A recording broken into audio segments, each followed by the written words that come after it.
Most people wonder why they lose weight and feel weak when they try fasting, intermittent fasting, changing diet, OMAD, all of these things, or a living on energy process, however you want to call it. They wonder why they feel weak and they can't keep up, and then they end up quitting, sometimes forever, is for that one reason, right? And I'm going to give you my example, since I like to talk from my experience, since I've been on this journey of fasting, prolonged fasting, intermittent fasting since 2002. The reason why people struggle is because of the background that they never thought about. It's something that they never consider. Okay, this morning I went to replace a lady, an accountant, and she does this business meeting every week. I wake up at 6 a.m. because the meeting is at 6:45 until 9. Like, take a cab because I want to be on time, and at that time, normally I stay in bed with my daughter and I do breath work and meditation. This is what I do at night. And I intermittent sleep. That's what I do as well, because my body needs to rest, but then my mind is really awake. So that's why I do breath work and meditation, guided meditation, and also silent one. So that is also a way that is nourishing. So now I'm waking up at 6 in the morning, like coming out of bed, when normally I would do my breath work and meditation from 6 till 9, sometimes later, whenever my daughter wakes up. So usually I would come out of bed at 9, do sun meditation outside, ground myself, go barefoot, all this stuff, okay? To have, like, that's my nourishment, that's my, like, you can say, but that's my breakfast, and that's how I live on a daily basis. But now, because I have to go to this meeting to help a friend of mine, I'm not doing any of this, so I'm, like, getting ready, taking a cab, because I have no time to walk there, it's too early, and getting there with a cab, going into a hotel, it's in a hotel, and I'm getting an orange juice because I'm not doing any of my normal energy work nourishment. And then I'm going to the room where we sit. It's like no windows, no access to fresh air. We sit for like almost 2 hours. And people talk for like 60 seconds. If you know, it's called the BNI. It's in every country. It's like a franchise. Okay, so I do this. I talk for my friend. She gives me like a speech to say. Then I talk for myself. I didn't prepare anything. So I like freestyle, which is what I do now because what's the point? Some people are interested. I talk about meditation, breath work, the importance of wellness in your life and a holistic life, because I want to share the message, right? I may as well. None of these people are really into wellness. Some are like know a little bit about it, but they're not into daily wellness like that. And then the meeting is finished. Some people talk and stay and chat and do networking. I just leave because my daughter is still sleeping and I want to see her before she goes to London to a day trip with my mom and her nanny. I come back, it's like 9ish, and I feel so bad. Like I feel like I want to throw up. It hasn't happened to me in a really long time. And I come back and my daughter still sleeps, so I go out and ground myself barefoot on the grass with my chickens in my garden. I'm lucky I live this life and I have this environment, right? So I have the chickens out, barefoot in the grass, doing sun yoga, looking at the sun with naked eyes. I do this right away. Meditation, breath work, relaxing, all this. Sitting on the grass, my bum on it, not naked, but you know what I mean. And I kind of connect and I see how tired I feel, but a tired that is not even linked with the lack of sleep. It's a tired that's linked with the lack of wellness, of not doing what nourishes me first thing during the day, all right? So I carry on, then I get my daughter ready, she goes away, and I have this meeting on Zoom right after, so I don't really have time to like do energy work again. It's like back to back. And after the meeting, I realized like I'm actually going to the toilet thinking I'm going to throw up. I feel so weak.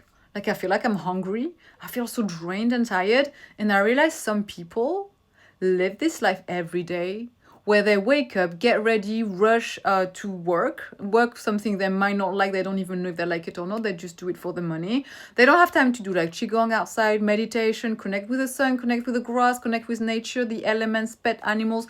They don't have time to do any of this because the first thing that they do, and I get it because I've been there, all right? That was my life before, when I was in my 20s. Not for too long though.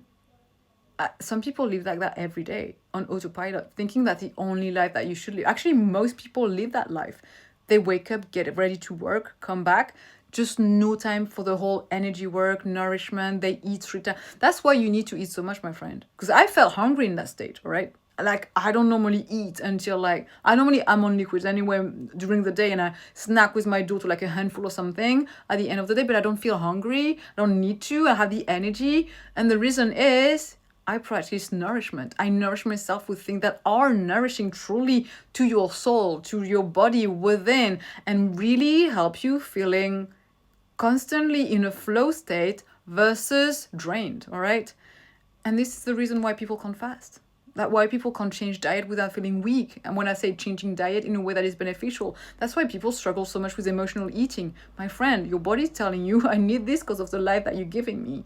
And the way to change that, actually, instead of trying to fast and forcing your way into changing diet, fasting, any type of process that is really harsh on you and your body, the actual way is to look at your life and list things that you're doing from the moment you wake up to the moment you go to sleep. How do you spend your night? Do you just sleep or do you actually do something that is going to be nourishing, rejuvenating, slowing down your heartbeat, slowing down your breath through breath work and meditation? Or do you just not have time for any of these things? Which I know, I understand, I've been there, and I know some people who are still there. Most of the world is still there today. But that, my friend, if you list everything and tick what is actually nourishing, you're going to realize most of those things might not be nourishing. And if it's the case, your body will shut down places, eventually will shut down your heart as well, where you will feel so disconnected from the life where you feel centered, where you feel nourished, where you feel aligned. And that's going to prevent you from having the life that you dream. It's going to prevent you from having a life that is nourishing. It's going to prevent you from being able to fast, enjoy, feel rejuvenated, nourished, longevity, energy, blessings in life. It will shut down all of this. People talk about chakras. I don't really talk like this, but if you want to call it that way, you can. Closing your heart, throat chakra, because you eat so much food because you need to cope with this type of life and world and environment. It's nothing to do with the outer world, by the way. We can say, oh, this is a system is like that. They force us to work. No, you can choose to build a different life.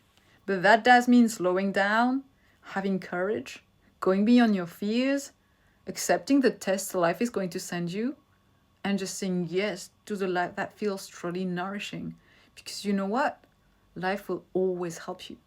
When you choose the path of nourishment and energy and your true self, life will always help you, even if it's challenging at the beginning.